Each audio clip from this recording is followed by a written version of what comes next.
You're welcome.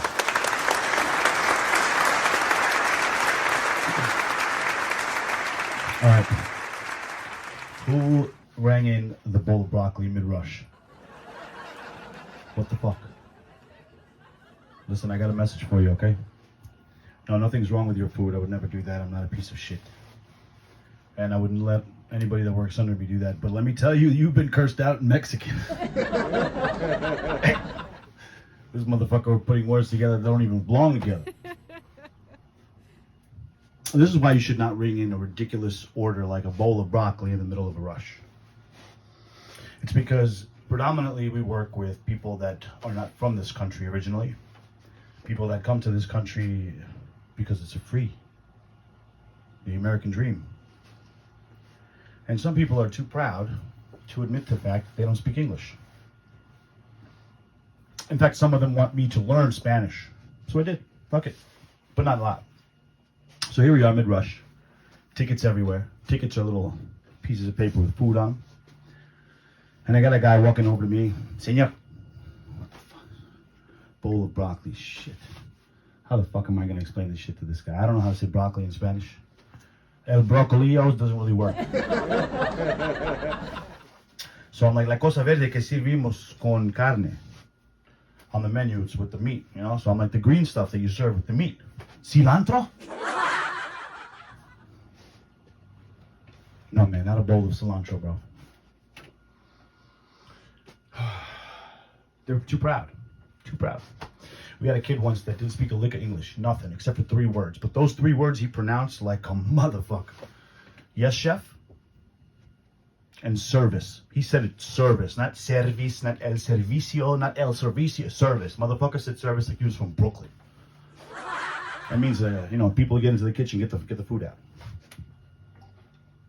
The chef didn't know this whole time that he didn't speak English.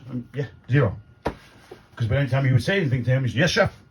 Actually, ideally speaking, if you want to work in the kitchen, like in a decent kitchen with a chef, like, knows what he's doing. Yes, chef and service are the only 2 things you need to know how to say. Shit. I'd hire you. Oh, man.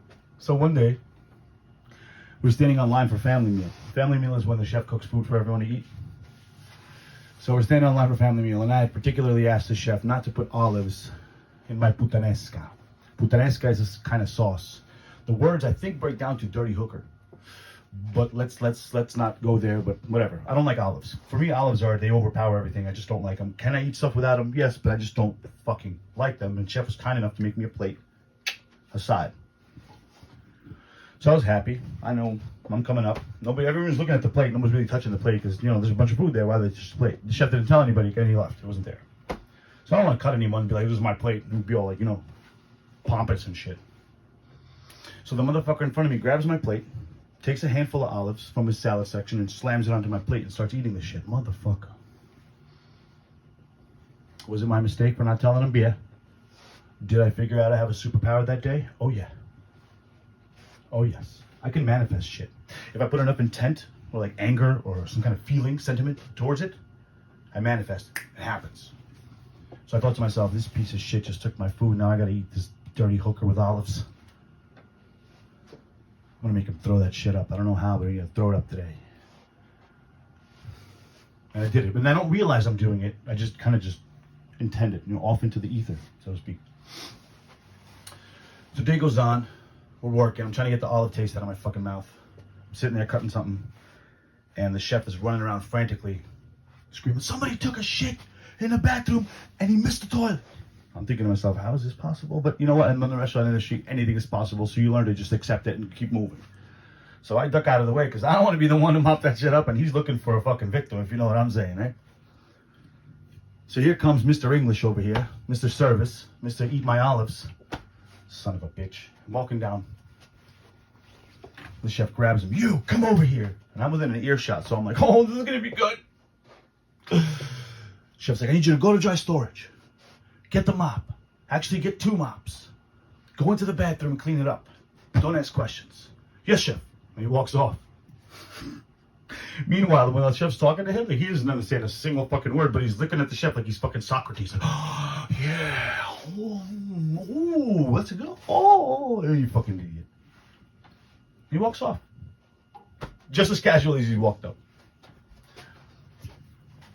I go into the walk-in to get my, to put my stuff away, the stuff I was cutting. And he's just standing there in the fridge.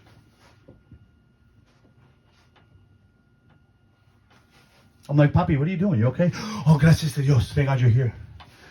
The chef told me some stuff, and I don't know what to do. I'm like, you gotta stop doing this shit, bro. You gotta stop faking like you speak English when you really don't, because one day you're gonna end up doing something you really, really don't want to do.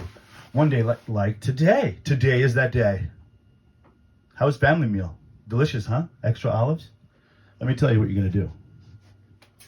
So as I'm telling you the procedure that's involved with taking shit off of the floor and the walls of a bathroom, his face gets a little nervous, then a little bit more nervous and confused, and then just straight fear trickles over him. He's panicking. He tells me that he's a sympathetic puker, meaning if you see something gross, you automatically puke. So as he was walking into the bathroom with almost tears coming out of his eyes, I yelled, "Enjoy that dirty hooker."